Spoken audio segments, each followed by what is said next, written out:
John, quick question. When someone betrays our trust, why does it hurt? And I don't mean metaphorically. I mean, why does it actually feel painful in your body? Because it is painful. It's not just an emotional issue. You feel it in your chest, in your gut, in your whole being. So when we talk about trust being broken, or for that matter, empathy being missing, we're not talking about abstract feelings here, right? We're talking about a nervous system reacting to a threat. Yeah, exactly. From the brain's point of view, social pain and physical pain run through a lot of the same wiring. Well, this explains why workplaces, relationships, teams, even communities, they fall apart when trust erodes. People don't disengage because they're weak. They disengage because their brain is protecting them. Yeah, humans are wired for connection. So trust is safety, empathy is regulation. When either of these disappear, the brain sounds the alarm. Okay, well, let's explore trust, empathy, pain, but not as buzzwords, but as biological realities that shape how we interact socially, how we lead, and how we relate to one another. If you've ever wondered why being ignored hurts, or why empathy calms people down, or why trust is so hard to rebuild once it's broken, this episode's for you. Sean teaches Sean about his brain. It's weird, it's wild, it's hard to explain. Neurons fire and the jokes remain. Sean teaches Sean about his brain. Welcome back to John Teaches Sean About His Brain. Today, we are discussing trust. Trust is one of those things we rarely think about until it's gone. We build relationships, teams, entire communities on it without realizing how deeply our brains depend on it to feel safe and connected. But when trust is broken, the impact isn't just emotional or social, it's neurological. Today, we're digging into what trust really is from a brain perspective, what happens when it fractures, and why broken trust can hurt in ways that feel surprisingly similar to physical pain. We'll explore how social pain shows up in the brain, why rejection and betrayal can linger so long, and what that means for relationships, workplaces, and everyday interactions. Because when trust breaks, it's not just a relationship problem, it's a brain problem. And understanding that changes how we think about healing, empathy, and rebuilding connection. Hi, John. It's good to see you. It is great seeing you, Sean. How are you doing? I'm great. I'm fascinated to talk about this topic because I think that I hope I'm not the only one, but I have I guess somewhat of a small misunderstanding of what trust and broken trust is. Hmm. So Well, like yeah. emotional, I think of it from an emotional standpoint. Mm-hmm. And which is in the brain. I mean, it's part of the brain, Mm-hmm. but we're talking about something different. Yeah. Yes, that's true. So trust, you can think of it in different ways, but if we think about it from the brain's perspective, I think it gives you kind of a new insight. It'll give you a new insight into trust and what it is. But let me ask you something.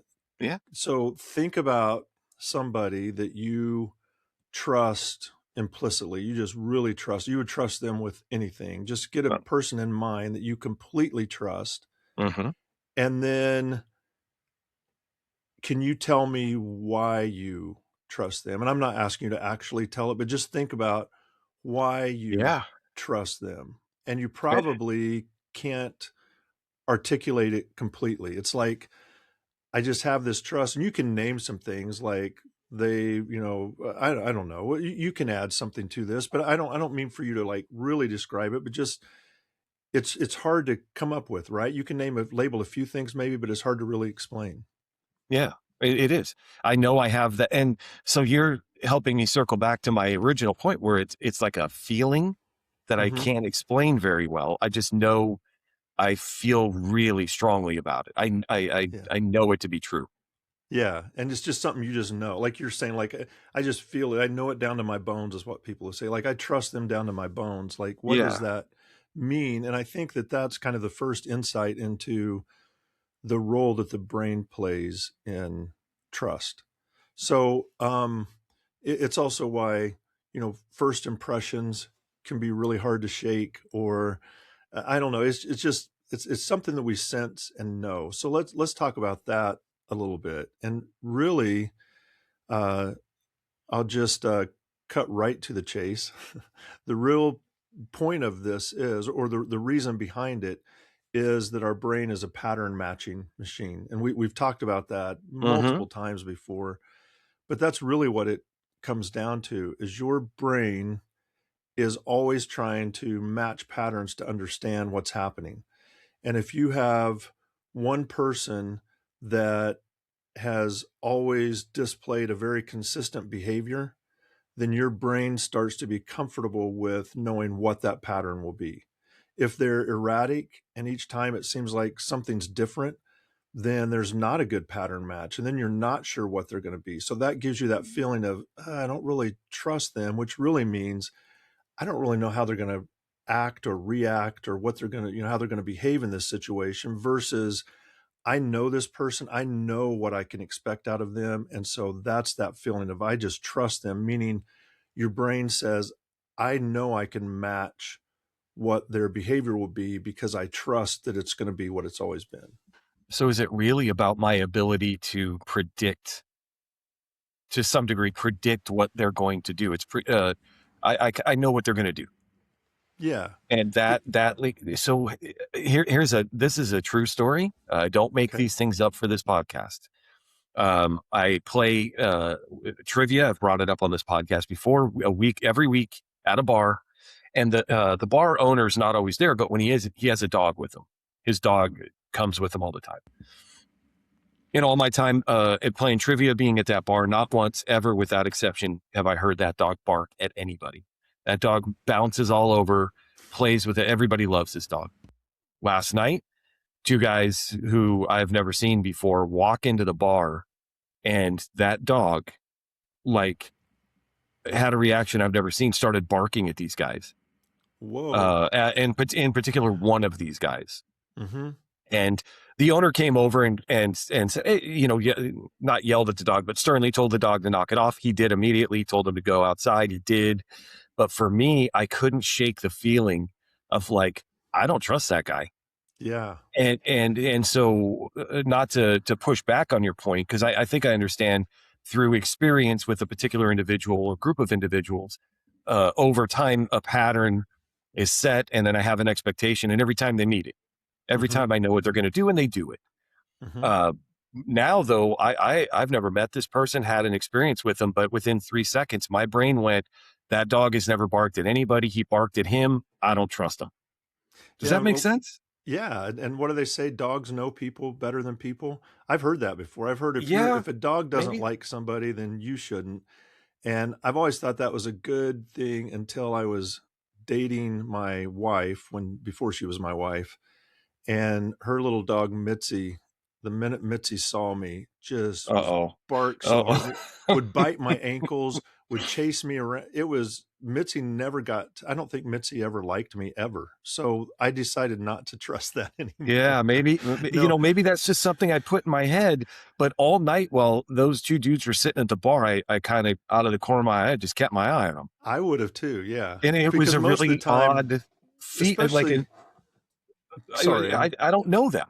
I don't know yeah. that guy. There was nothing, I try lessons from John. I try not to stereotype people. And so, but I just couldn't shake the feeling of, like, I'm going to keep my eye on this dude.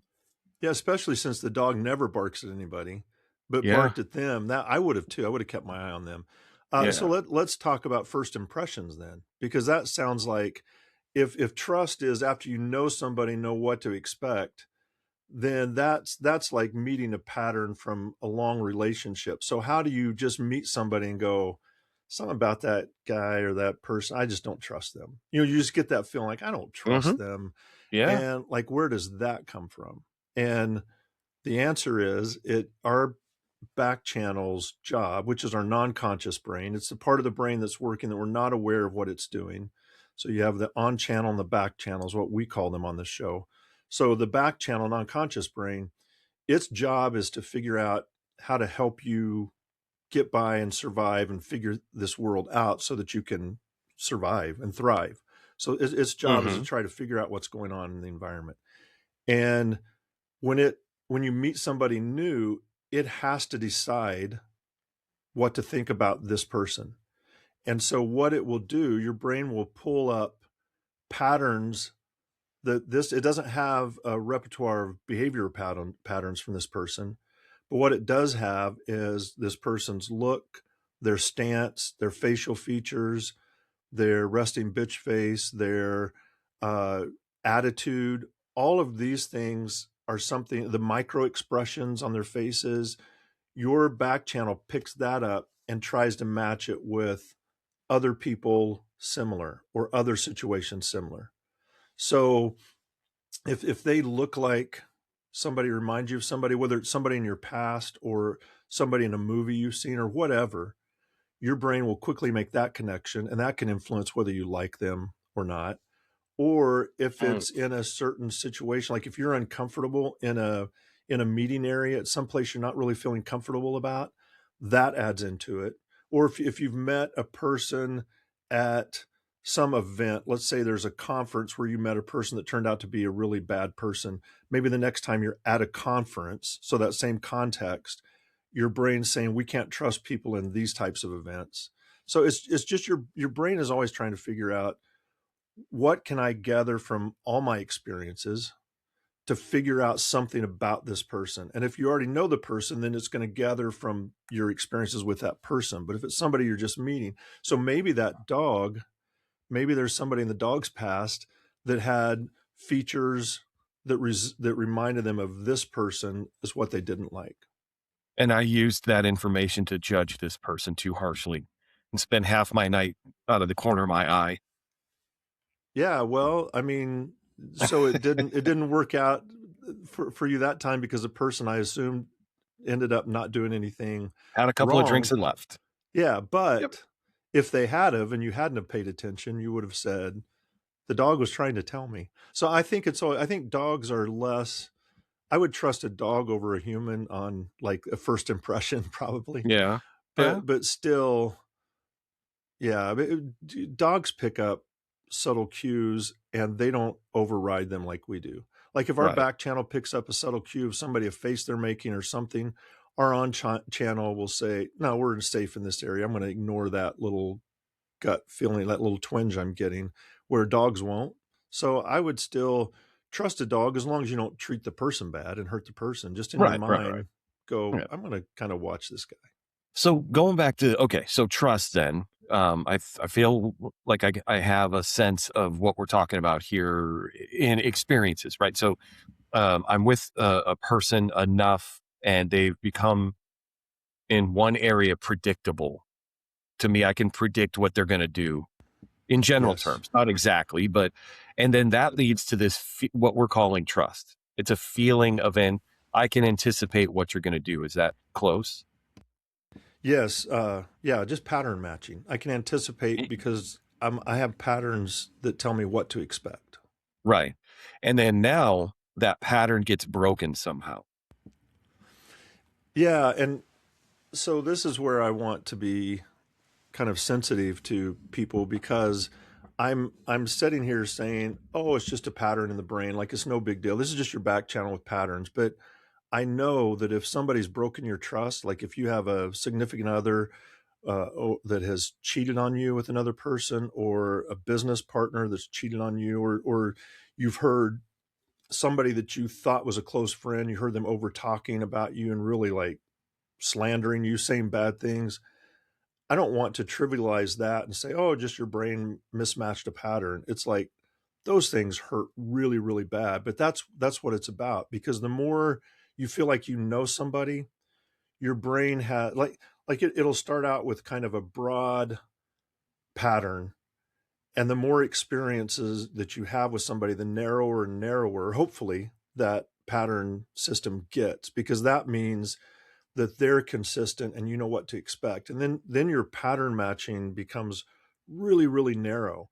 And the narrower it is, the harder it is to deal with a mismatch. If it's kind of broad and there's a mismatch, you go, okay, I'll just make this little adjustment. But if it's really narrow, I know exactly what to expect. And then there's a mismatch, that can hurt really bad. That can be really kind of traumatic to you, depending on, the situation. If it's a spouse or a significant other that cheats on you, that's just very difficult to overcome. And so Not that's just with a that spouse, but I just mean in general. Now you have okay. trust That's issues with thank you. everybody. That's Yeah. what I was going to say is that it's not only with the individual, but that leads to. I mean, let's just talk about it because I talked about broken trust and the effects.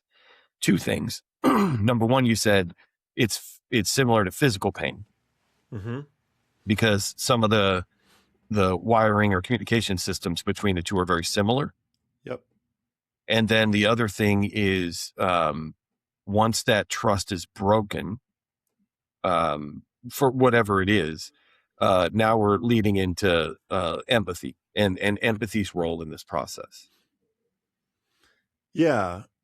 So yeah, I think that just a couple of points. First is that, and we've touched on this before, I believe, how the brain has what's called neural economy, where if you have a system that does one thing, if there's something similar that needs to be done, it can just use the system that's already built. And so the pain system is that way. We have a system, pain is something that our brain creates to try to protect us, so that if you smash a finger, it helps you try to protect that finger so you don't hurt it again while it's healing.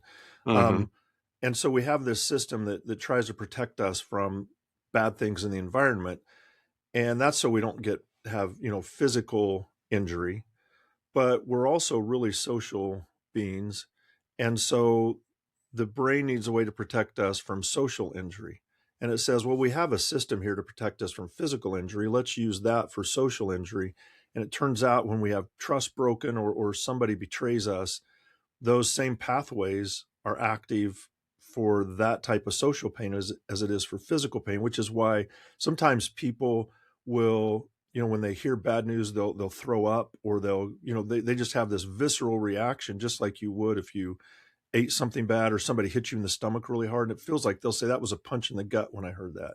It's because Mm-hmm. it can take your breath away and your muscles tighten. So you have these same kind of visceral reactions for social pain that you do physical pain. So that's one part of it. But the other part I was going to mention is that once you have this pattern that's really narrow and tight, where you say, I know exactly what's going to happen here, and that gets shattered, now all of a sudden that was like one of my strongest held beliefs in this pattern. That pattern was better than most patterns, and it just got shattered. I can't trust any patterns I have now. Probably Mm-hmm. all of my patterns are wrong, is kind of what your brain starts to reevaluate, which is why even if it's one person that betrays you, now you don't feel like you can trust all these other people who've never betrayed you before. But it's like, Right. but my pattern was even tighter for that person than it is for these people, and it got shattered. So I've got to be careful with these people. But then you're right; it can lead into uh, empathy as well. And so I don't know if you want to go right into that, or if there's any other comments you had. No, I'm curious. I what you said is I think important about trust gets broken, and if you did trust that person, especially trust them a lot, it leads to you questioning. If this is a person I trust the most in the world and they betray me, Mm-hmm. how can I trust anybody? Yeah, and then if it happened to you, then as your friend, I might say, whoa, if that happened to Sean, that could happen to me. And so it can even Mhm. affect somebody that can affect their relationships and their patterns because of empathy. Because now I'm feeling what you're feeling, and me being a friend, I'm empathetic towards you. So I'm feeling what you're feeling. So now that's making my back channel start to question some of its patterns, and can I really trust this person or these different people? And so it affects not only you but others around you through Yeah. empathy. Right. And so empathy, you were describing. So if that's the feeling, that's affective based empathy, right? Yeah, The there's really two affective. kinds. Yeah. Okay. What are Affective. the two? So affective empathy, that's when you feel with somebody, and that's like so like if you see somebody stub their toe and you're like, that, I mean, you can almost feel it. Like when I see somebody stub their toes, like, I can almost feel my toe hurting. Or you see somebody smash their fingers, like, oh, you grab your finger without even thinking. It's like, oh, you grab yours. And then there's videos of people there's some great videos where somebody will fake like, and they like smashing their thumb and then everybody else grabs their thumb. It's because Yeah. of that Yeah. kind of I don't want to call it emotional contagion, but it's kind of like that where you start to feel the emotions in the room. But specifically, if it's an injury like smashing a thumb, because our brain has these a mirror system where it sees, it learns through the mirror system, it understands through the mirror system. So it sees something happen to another person, it feels like that's happening to us, and that's affective. There's nothing we have to do for that to happen. That just happens. Mm. So that's affective, AFF, empathy. And then there's what's known as cognitive empathy. And that's where you have to think yourself through. So affective, you can think of it as back channel empathy. It just happens. But cognitive empathy is on channel empathy. You have to put yourself, they'll say walk a mile in someone else's shoes. So Yep. that's where you have Yep. to think, I wonder what that would feel like. This person, this happened to them. I wonder what that would feel like. And so that's the cognitive empathy. Okay. They're two So- distinct, and they're different. They're processed differently in the brain. Right. I mean, the affective just happens. There's nothing you have to do. Yep. To your point. Mhm. So, between those two empathies, because we kind of already talked about this, but loss of empathy from broken trust, right, leads to now I'm kind of looking at everybody around me, and do you know what I'm getting at? Like how that affects the social part. Yeah. So I think the loss of empathy is almost, I think, more of a blunted response to the affective system in general. Like you're so, like if you've been betrayed, that drops you so low, like there's no other feelings really that you feel. So you're kind of blunted to all the other feelings. And so then you aren't considering another person. Something happens to somebody else, you're like, "Yeah, so what? Look at me. I'm like, look where I'm at," type of feeling.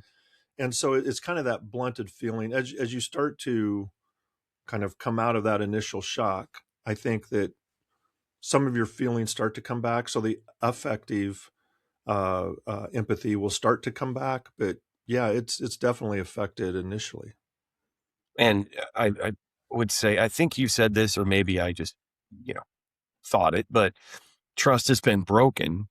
Mm-hmm. It's hard to rebuild it, but it's not impossible, right?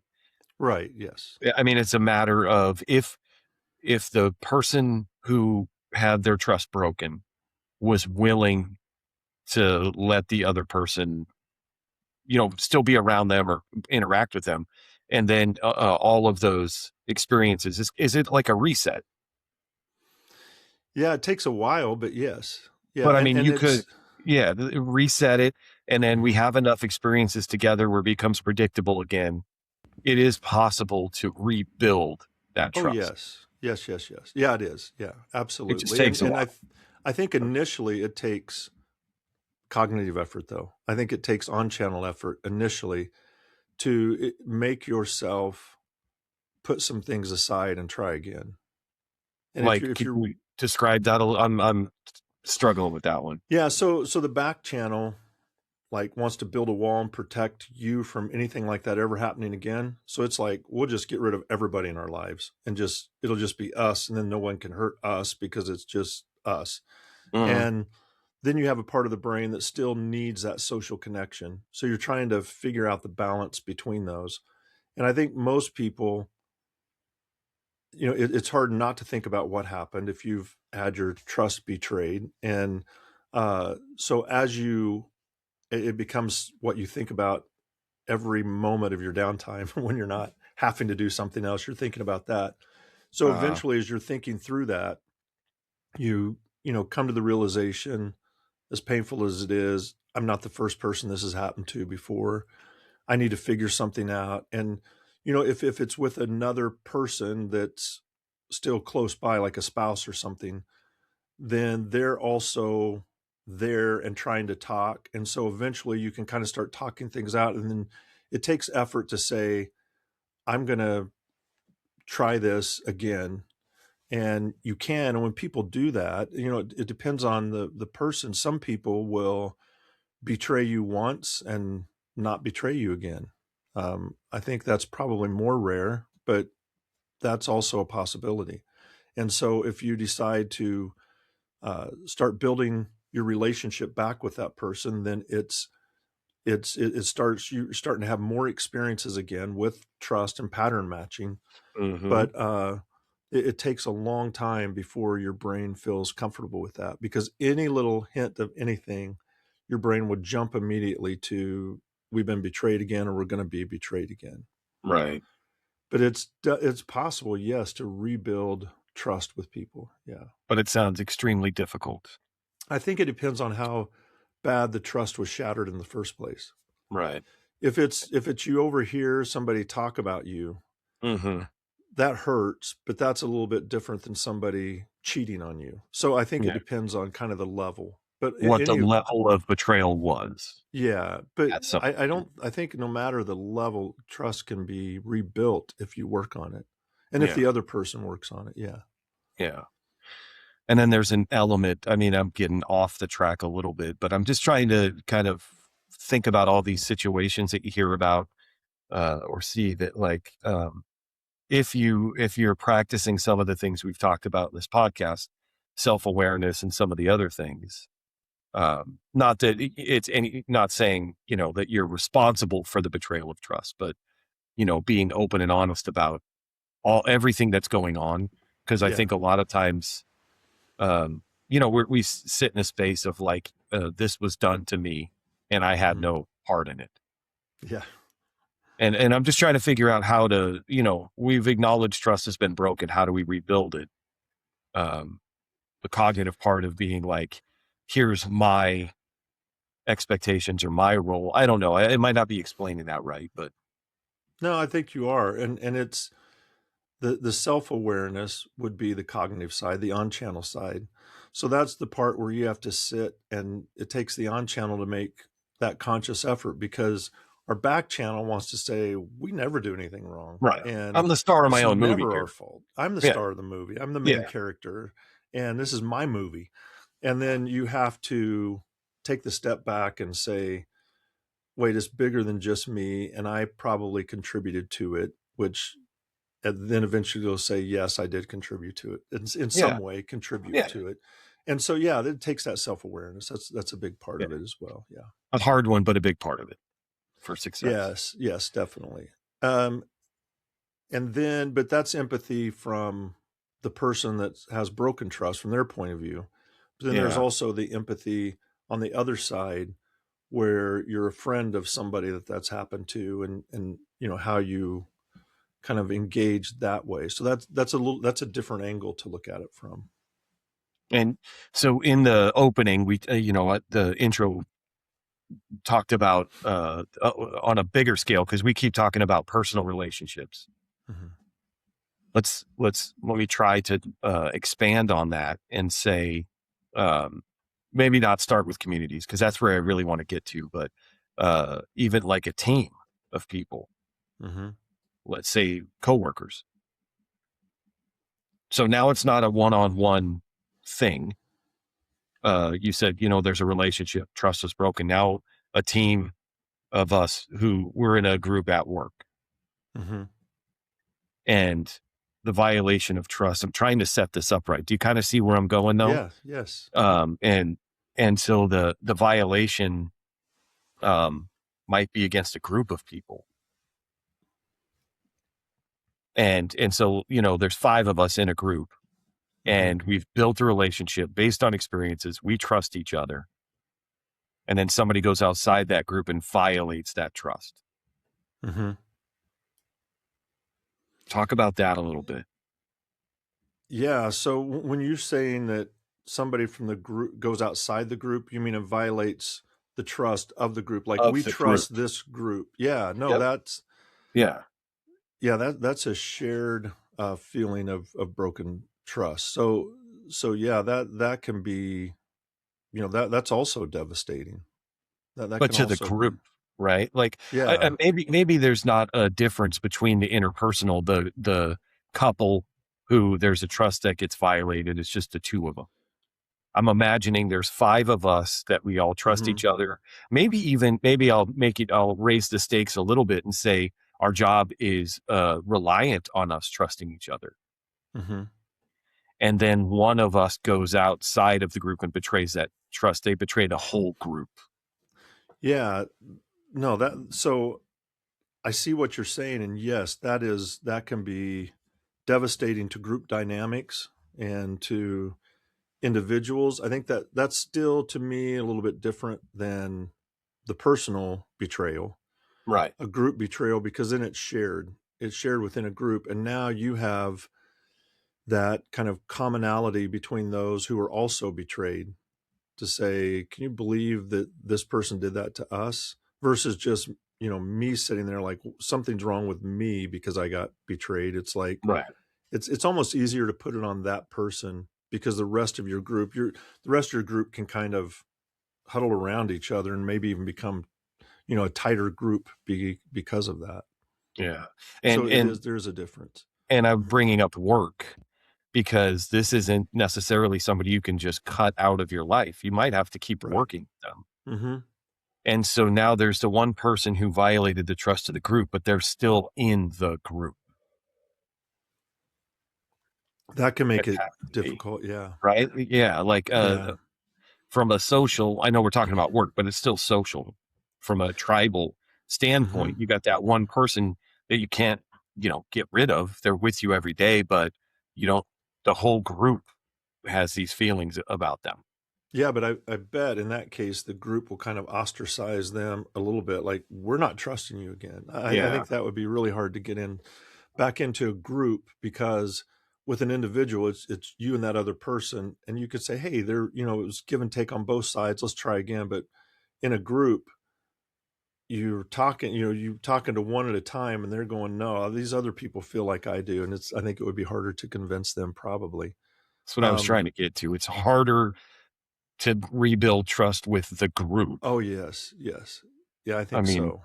I know on its face that should seem obvious, but because it's No, I. leading me to now, I come from a law enforcement background. There's a Hmm. lot of talk, um, right up until today, that communities lost trust in a lot of communities lost trust in law enforcement. Not Hmm. all of them, but a lot of them lost Hmm. trust.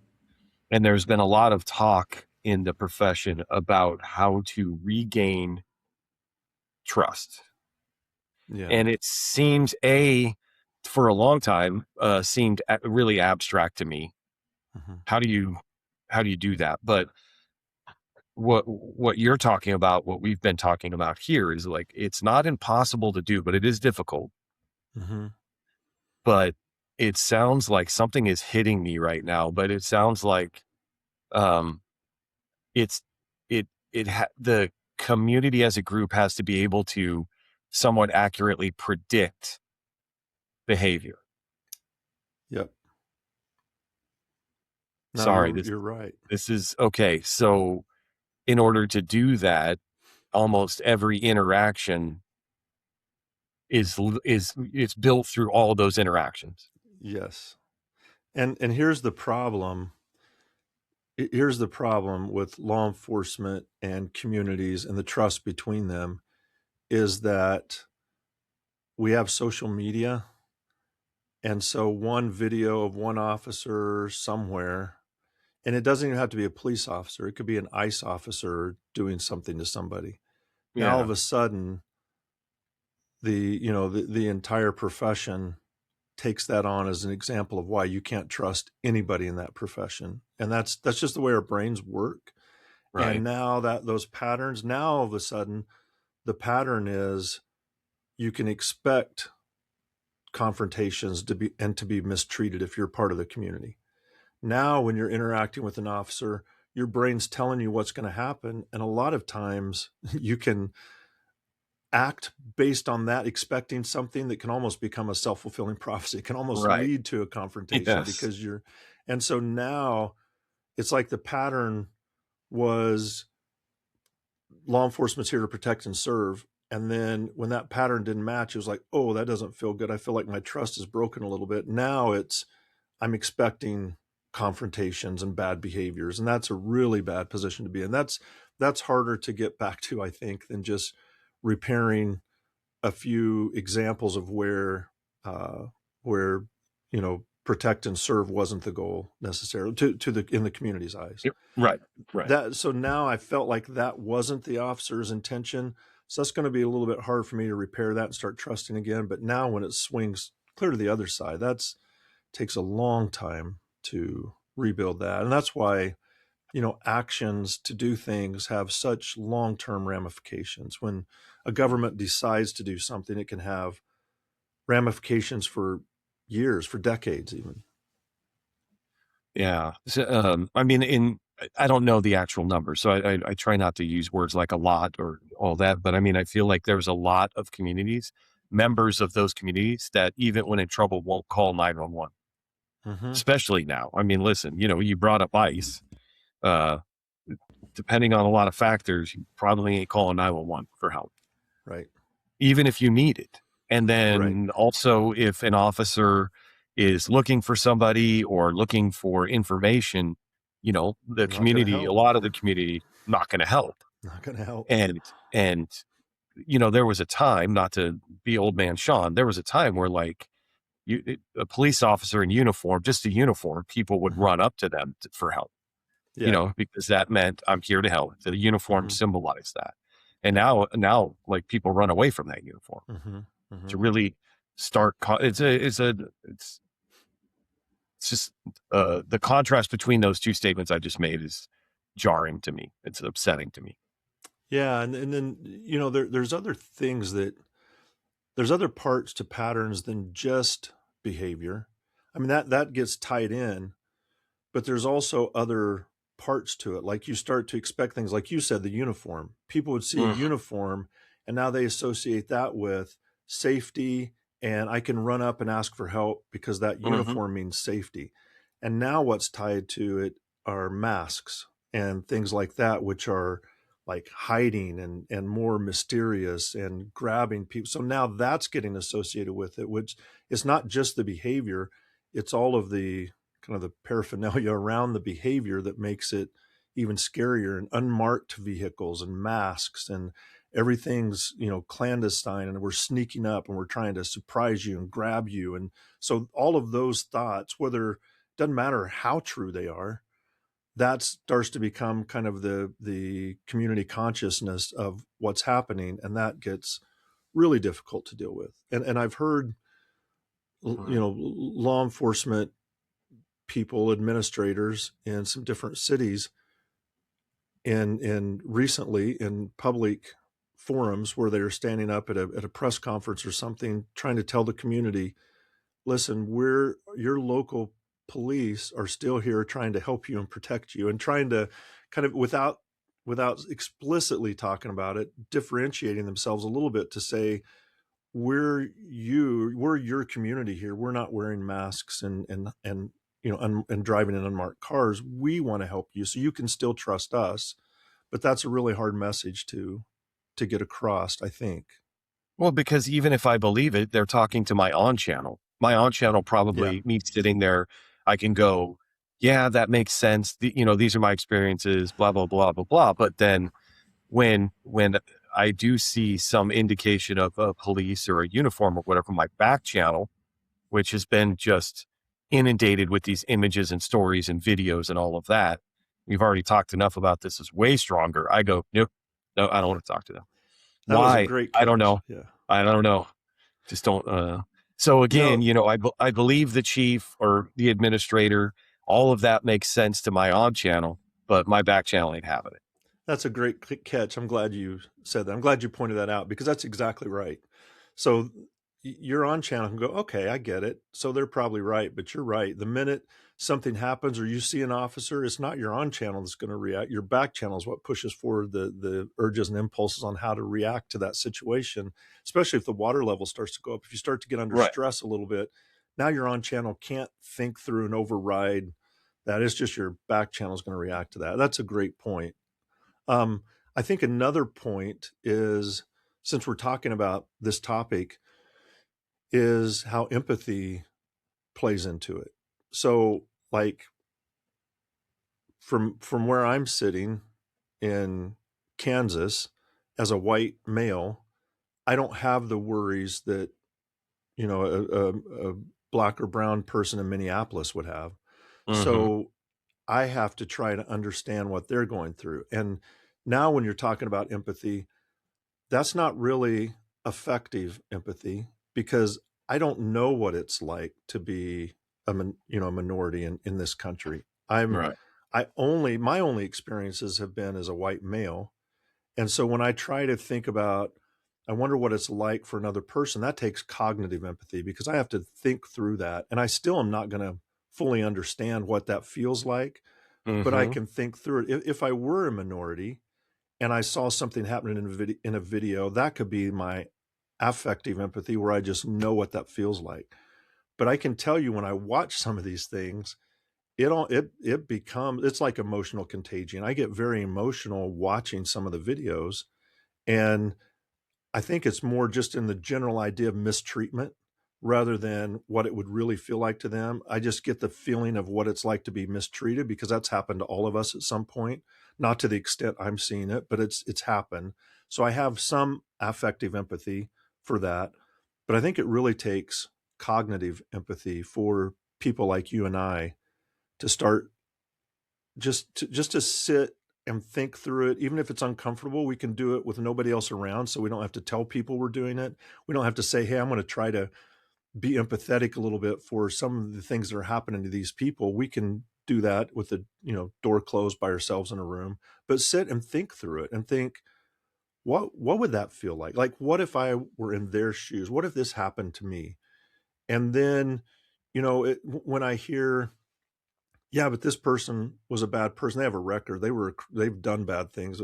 Okay, that's not the cognitive empathy, because we've all done things. Maybe not everybody's at different degrees, but that shouldn't have anything to do with how you're treated by your government, in that sense. So I think it takes cognitive empathy to sit down, and that's theory of mind. That's trying to understand something from another person's perspective, and it takes effort, but I think we should all do that. The effort is worth it. Yeah, it's worth opinion. it.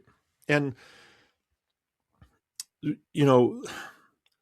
so I'll just talk about something else. So research shows, let me say this, because this might be helpful for people.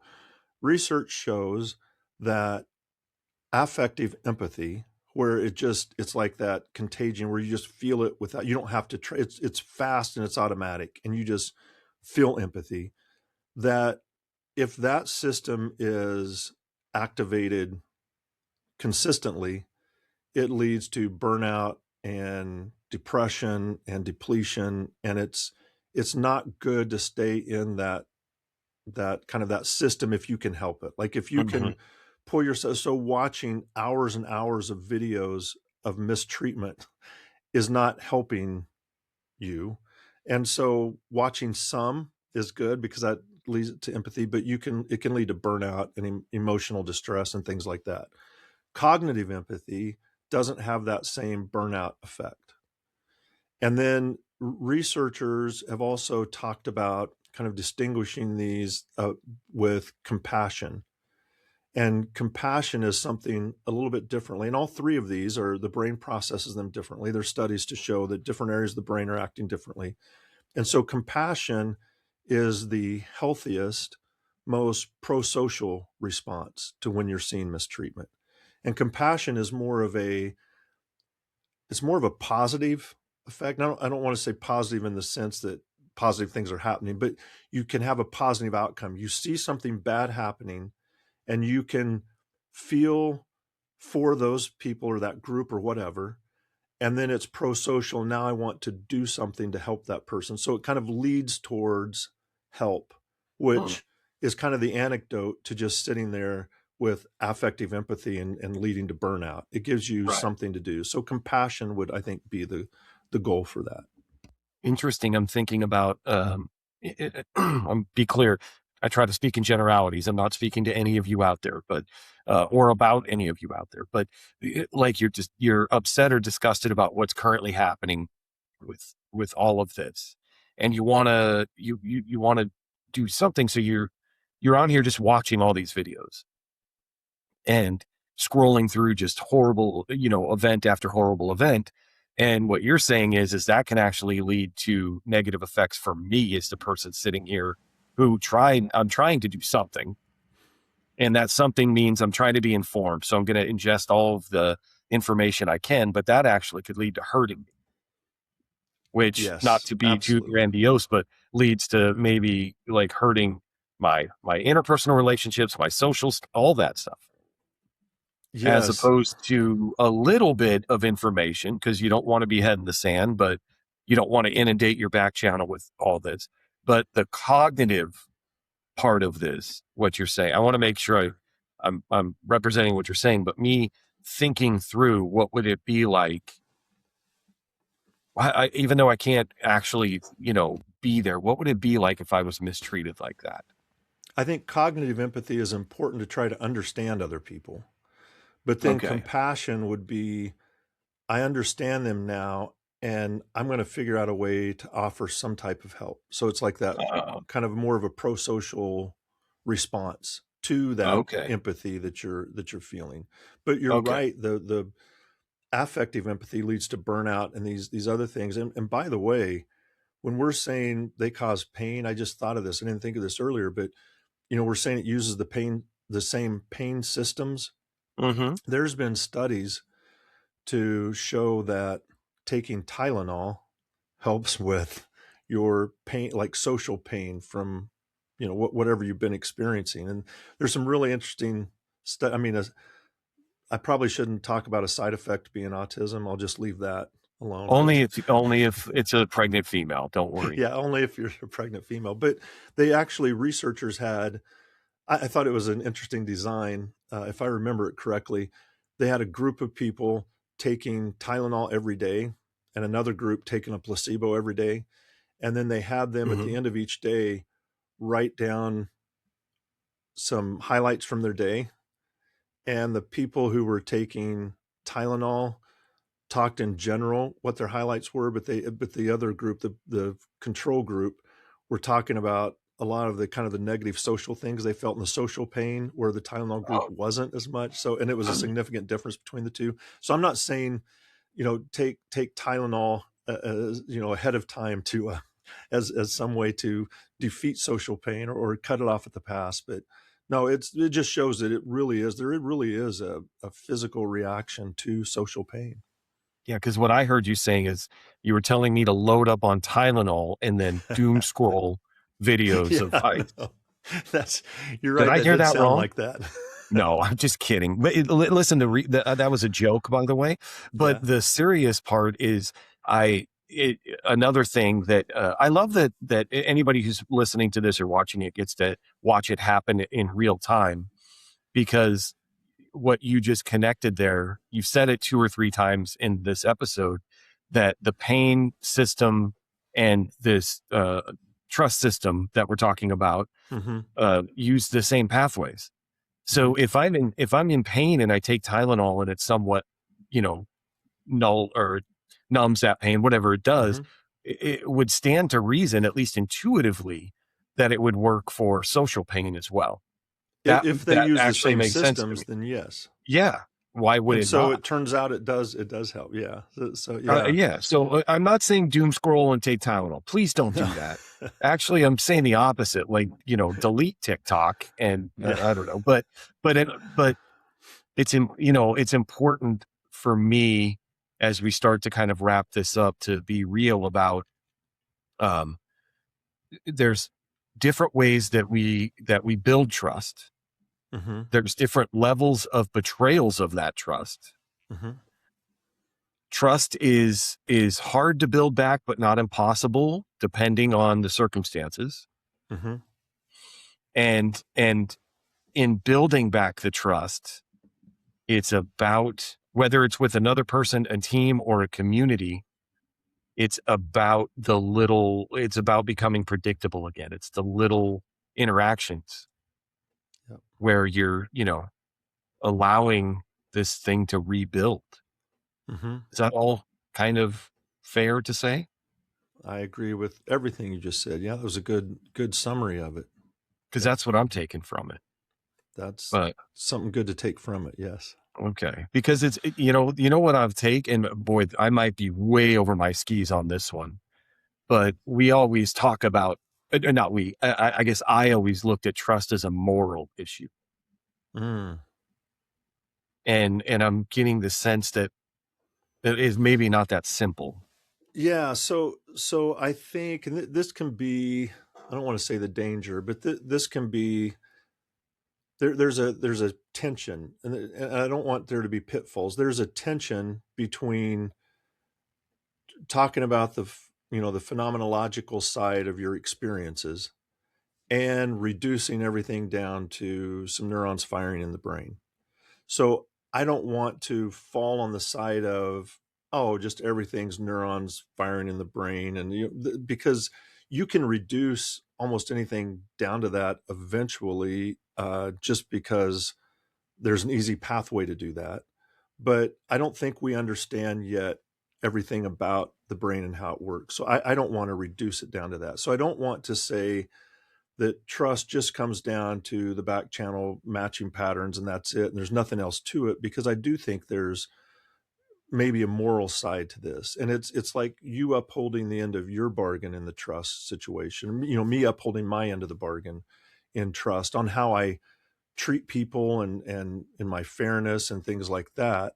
I think there still has to be that. And so trust is, my system's matching, but I also have a responsibility to make sure I'm acting so that the people I know, their patterns are matching correctly, so that I'm not doing something, way off. And I think this Hmm. is, I've heard this talked about recently. Have you heard of toxic empathy? I I think it think I've heard of it, but I'm not I comfortable th- even taking a stab at it. Yeah, I think it might be more in the evangelical Christian nationalist movement. And so my background, I have a background in Christianity. I'm a Christian and I have that background. Um, and there's, by the way, a really broad range of Yes. of Yes. people who claim this. Um, but there's a group that is a very political group, and a couple of I think it might even be a theologian in the Christian nationalist movement, who wrote a book. A guy, I don't know his name, but he wrote a book called "The Sin of Empathy," and talking about how as Christians you can't have empathy. You have to have, I think, sympathy, I think is what he's saying. So it's more like it's not even the cognitive empathy. I don't know what they're saying, but he basically is saying that, it's a sin just to be empathetic, because you have to stand. I think I haven't read his book, and that's because I have a lot of books I'm wanting to read and I don't want to waste my time. And I'm just saying I don't want to spend my time reading books that I'm not as interested in, because I can't even get to all the books I want to read. So I haven't read his book, so I'm not going to talk specifically about it, but I've heard people talk about his book, and it's something like, empathy is where you jump into the quicksand with both feet, but sympathy is where you keep one foot on solid ground and step in with the other to help the person out. So it's about remaining in truth, and don't, you know, empathize with them, because then you become a part of what they're doing. So you have to stay above that as a Christian. So, empathy is a sin.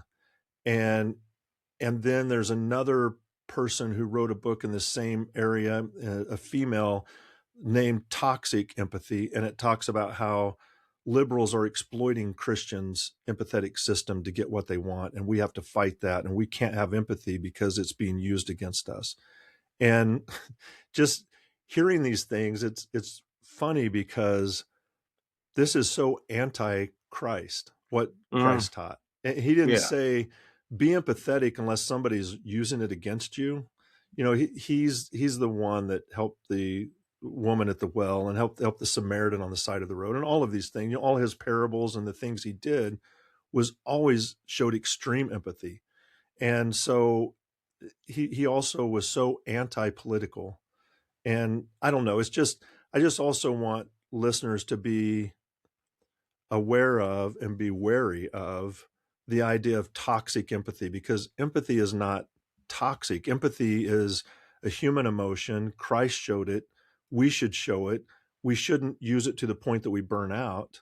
But I think that's kind of our moral responsibility too. As a moral person, I have to try to understand what another human is going through. Like, what kind of world, if humans don't try to understand each other, who wants to live in that kind of world? So I think we have an obligation to be empathetic to fellow humans. And so I think that's the moral side of it. We can reduce trust down and empathy down to different brain areas, and it's patterns that are matched or mismatched, or it's emotional contagion, or it's all these things. And we can see how it happens in the brain, which is extremely fascinating. And it tells us, it informs us how we should think about these topics, as far as when we're talking about more of the philosophical and moral and theological sides of them, maybe. But I don't want to just reduce it to brain processing. I want to keep the moral side of it there, that we all are obligated to show empathy, to make sure we uphold trust and we don't break people's trust. We just need to be better human beings. Yeah. And I would take it, what you're saying, a step farther is we need to train our back channel to be empathetic so that we're doing it Yes. automatically. I don't Yes. want to have to think about it, right? It's as small as, I'll tell you, I sleep pretty well at night. I don't have a lot of problems in life because Good.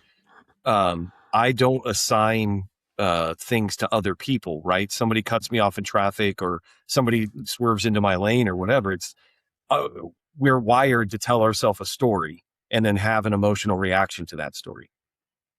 But you can train your brain to go, I don't know what's going on in that car. I've swerved into traffic before.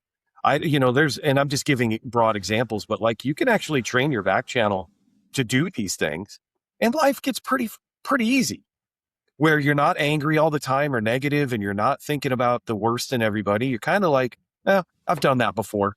And maybe the person in there is a jerk and they cut me off, but I'm willing to bet, and I don't think that part, I'm just saying cognitively, I can do that, but I'm willing to bet that they weren't thinking, hey, there's Sean Hendrickson, I'm going to cut him off.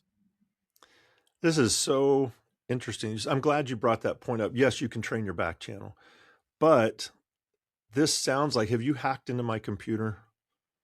I have not. I wouldn't even know where to begin.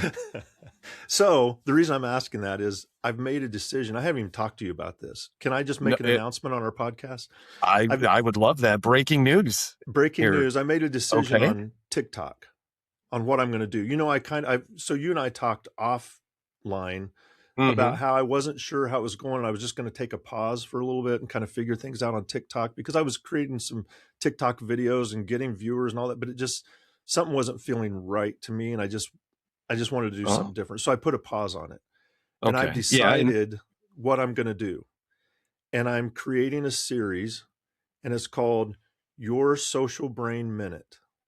And it's going to be a minute, like 60 to 90-second videos about your social brain. And there's something else that you know about, and that is how we embed themes into videos with preflex to slowly train the back channel. Yeah, I've decided to try this en masse on TikTok. I have my first probably 5 or 6 scripts written of what I'm going to say, and I've embedded in those scripts compassion and self-control and brain information. Those 3 things, those 3 themes are embedded, kind of hidden in those themes, so that over time, and I'm going to do 3 TikTok videos a week, and it's going to be based on this to train your back channel. And the first week is filling in the gaps. And the video 3 is about people cutting you off in traffic. And video 2 is about building trust with patterns. Are you really?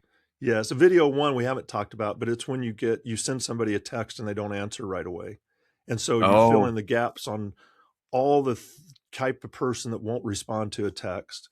And then the Are second they one mad is, at me? Did I say something? yes, Are that's they, exactly it. You could write the yeah. script for me. And then week 3 is somebody cutting you off, like they're a terrible person, they're a jerk, they probably were on their phone, and Hmm. talking about how we can, when we do it, we had a reason. I mean, the sun was kind of I in my know eyes, why. I'm in a I know hurry, why I did it. I just kind of made a mistake, but I'm not a bad Right. person. But if somebody Right. else does it, they're a Yeah. terrible person. Yeah. So Correct. anyway, it's your Social Brain Minute, and you've hit 2 of the 3 episodes. So I felt like I had to say that now because um, it sounds like I'm stealing your material. Oh no, it is not. That is not the case. Most of the stuff that I have, it came from you. So, but I would be upset with you if you didn't make that announcement on this podcast. I Okay. feel like that's the. So when you hear that, when listeners hear this, it's going to start next week for you. Well, they'll be hearing this tomorrow. Tomorrow. So a week Yeah, from. I think it'll start next week. I think I'll start Okay, it but next either week. way, I'll say this: that's a great way to wrap this episode up. Follow, if you're not already following John on TikTok, which I've said this before publicly. I'll say it again. I love the content you were making, but I love that you didn't like the way that it made you feel, so you stopped for a while. And Mhm. I am personally, I'm very excited to see what you do with TikTok going forward. So if you are not following John, brain_dude on Underscore. TikTok. Yeah. What'd you say? With the second, it's brain_dude_. Oh, well, 2 thank you for, underscores. Yeah. okay. Brain_dude_. I'm going to put that in the show notes for this show. Follow John. And because no matter what where he's trying to get across, I still think that it's well done and it's always informative. So follow that. If you're not following us on on Blue Sky or our TikTok, you should be doing that as well. And yeah, I think though, but if you haven't done it, subscribe, follow the show. All of that helps us keep going. If you're liking this content, that helps us to be able to keep giving you this content. So John, thank you for your time and all of that information. I found it fascinating. Great. Thank you. And everybody else, until we talk again, take care of yourself and we'll see you then.